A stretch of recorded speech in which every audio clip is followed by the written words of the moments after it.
My name is Kimberly Geoghegan. I am a research scientist in process research in a fragrance company based in Zurich, Switzerland. In process research, it's a technical role where we try to develop new processes or manufacturing processes for new fragrance ingredients.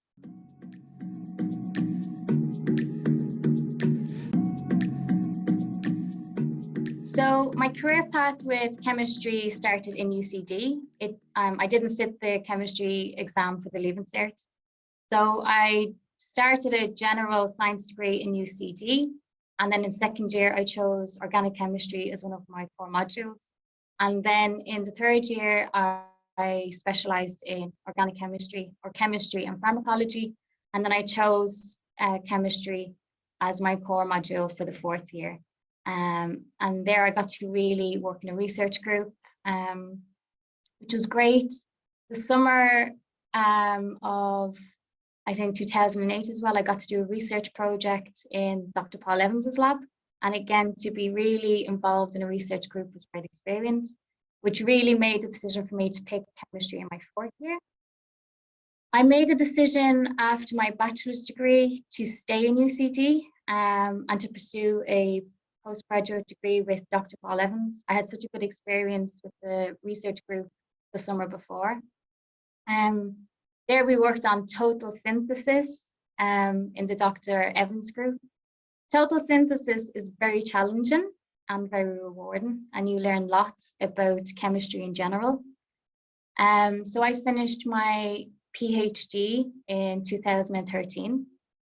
At that time, my colleagues, the other people that were finishing, were either looking to find jobs in industry. A lot of them were staying at home, so maybe looking down towards Cork area. I wasn't really sure what I wanted to do then, to be honest. However, I met a professor at a conference in my final year. The conference was in Trinity College, and he invited me over to present to his group. His group was based in Zurich, in Switzerland, in a college called ETH or ETH. It's famously known for where Einstein taught. So I was like, yes, I want to go over and see what that looks like. So I got to fly over to Zurich and present the chemistry that we had done with the Evans group. And then I was offered a research position. So after the postgraduate degree, I then took on the postdoctoral research. That was for 1 year. So I was then at a point again, where do I want to go? However, my postdoctoral job was basically, we were making chemistry to make building blocks that were used for drug discovery in pharmaceutical industry. And the building blocks that we made were actually being sold in a chemical market. And I quite liked that the research that I was doing was being sold, so it had an application. So I quite liked the applied science. I quite liked doing things that I could see on the market. So then after my postdoc, I seen this job in Geoghegan, where I currently work. Geoghegan is a flavors and fragrance company, and I would be applying for the fragrance division. And as you can imagine, the molecules that we make in the lab here in process research, you actually see in perfumes. So there again was the application. I quite like the fact that the research that we're doing in our labs, you actually see the benefit, for customers or what we use in our shampoo or whatever. So that's what I really liked about this job.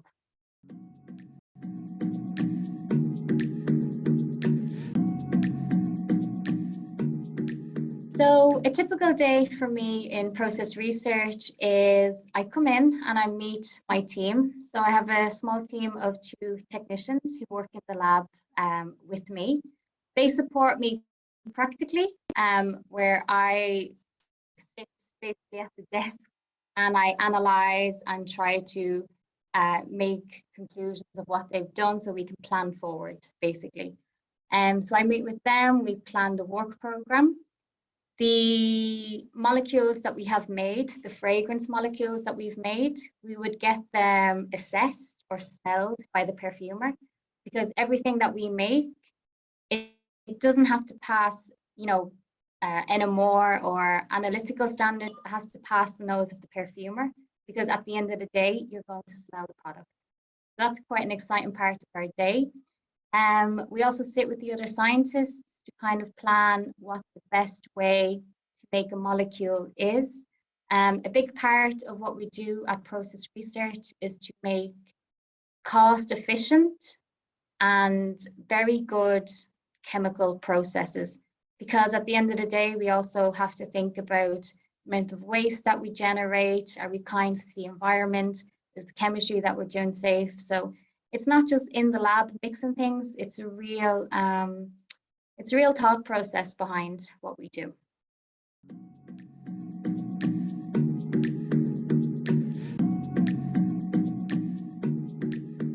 So I am a classically trained organic chemist. So that's very technical, it's lab, it's reactions, it's chemistry. What I like about the job that I have right now is the fact that I get to mix with different people. So I'm mixing with the perfumers, I'm mixing with people in discovery. In discovery, these are the people that create these new fragrance ingredients. So it's quite nice and inspiring to speak with these people. So it keeps your mind fresh. You're mixing with people in different departments that have nothing directly related to your job, but you get to see different parts of the business. In my role, there is also the opportunity to, I would say, communicate or sell your chemistry to upper management. And that is a skill to learn. So as a technical person, to communicate your work without using technical language. And that's it's a challenge, but it's very exciting. So I like that this role that I am in now has different parts. It's never the same.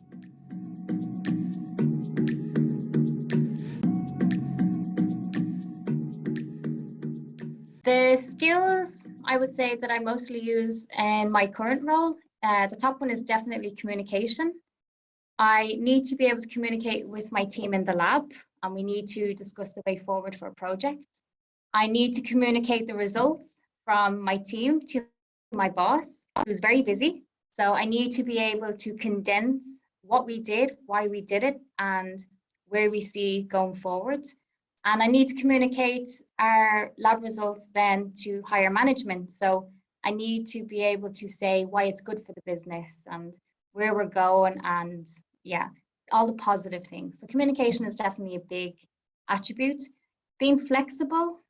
What I mean by being flexible is here in industry, the projects that we work on really change to what the perfumers, they're our customers, what they want. So one week I could be working on one fragrance ingredient, and then the next week I could be working on a different one. And that's very different to what you do in academic research based on my previous experience. So being able then to move quickly and efficiently to the next project is really important for my job.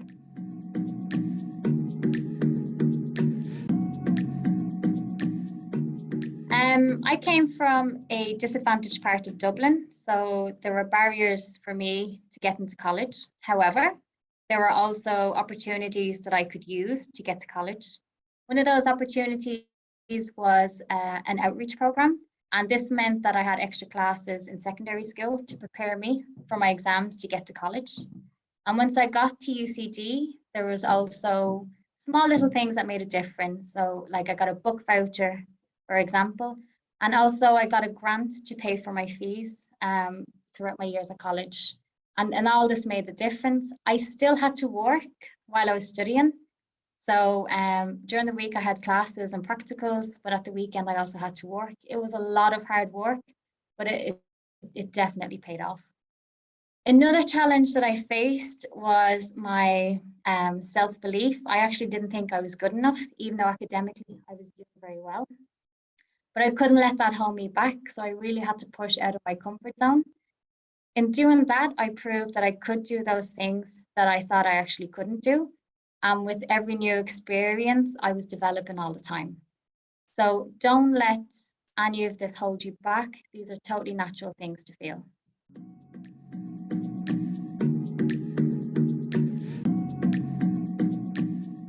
So my journey started out really from my summer research project in the Evans group. So I would definitely advise that you use your summers to seek out similar opportunities. Now, those opportunities might not be in an academic lab, they could also be in industry, but definitely talk to the UCD academic staff and they will help and support you to find those potential opportunities. The second piece of advice that I would give is networking. The colleges in Dublin, so UCD, Trinity, or CSI, they have great symposiums. The symposiums always have a great list of speakers. These speakers come from different countries, different universities. So it's a real great local opportunity to go and mix with different people, ask lots of questions. And that's how I found my way to Zurich. I went to one of these conferences. I spoke to a professor from ETH Zurich, and I've been here for the last 8 years.